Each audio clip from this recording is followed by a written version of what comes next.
sois utile pour ton Dieu, pour qu'après ton passage ici-bas, ton Dieu t'amène dans son paradis, là où tu auras la paix et la joie totale. Mais ceux-là qui sont inutiles pour Dieu, c'est comme ça, ils seront jetés en enfer dans la souffrance éternelle.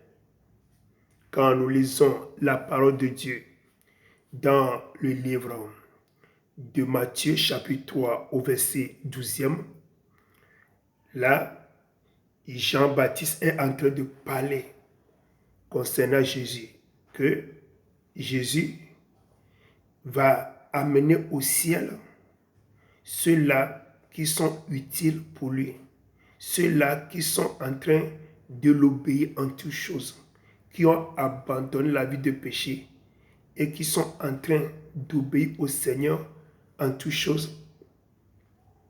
Jésus va les amener au ciel, dans la joie, dans la paix éternelle. Mais ceux-là qui ne veulent pas obéir à Dieu, et c'est ceux-là qui sont inutiles, c'est eux qui vivent dans toute désobéissance de ces personnes, ils seront jetés dans la souffrance éternelle. C'est comme à la récolte.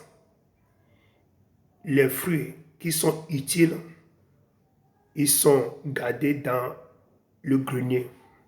Mais la partie de la récolte qui est inutile, comme des feuilles de couverture, eux, on les ramasse pour les jeter dans le feu pour qu'ils soient brûlés. Parce que cette partie de la récolte est inutile.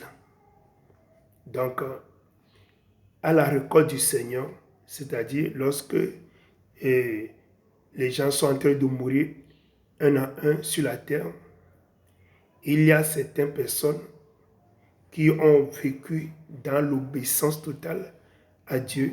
Eux, Dieu va les amener dans son paradis pour qu'ils soient en paix et en joie là-bas. Mais ceux qui vivent dans la désobéissance, c'est eux la partie de la récolte qui est inutile. Et c'est eux qui sont dans le Seigneur, mais ils mènent toute vie qui les plaise. Ils vivent dans la désobéissance, dans les querelles, dans toutes sortes de péchés, dans l'adultère, la fornication, l'homosexualité, la masturbation, la médisance, la rébellion. Vous voyez, ces types de gens, c'est eux la partie de la récolte qui est inutile, qui seront jetés dans le feu éternel comme on jette les parties inutiles de la récolte dans le feu. Mais ceux-là qui sont utiles à Dieu, c'est ceux-là qui obéissent au Seigneur en toutes choses. Ils pratiquent l'amour, le pardon, l'humilité, la douceur. Vous voyez, c'est ceux-là qui sont utiles à Dieu que Dieu va garder dans son grenier, que Dieu va amener dans son paradis au ciel pour qu'ils soient en joie et dans la paix éternelle.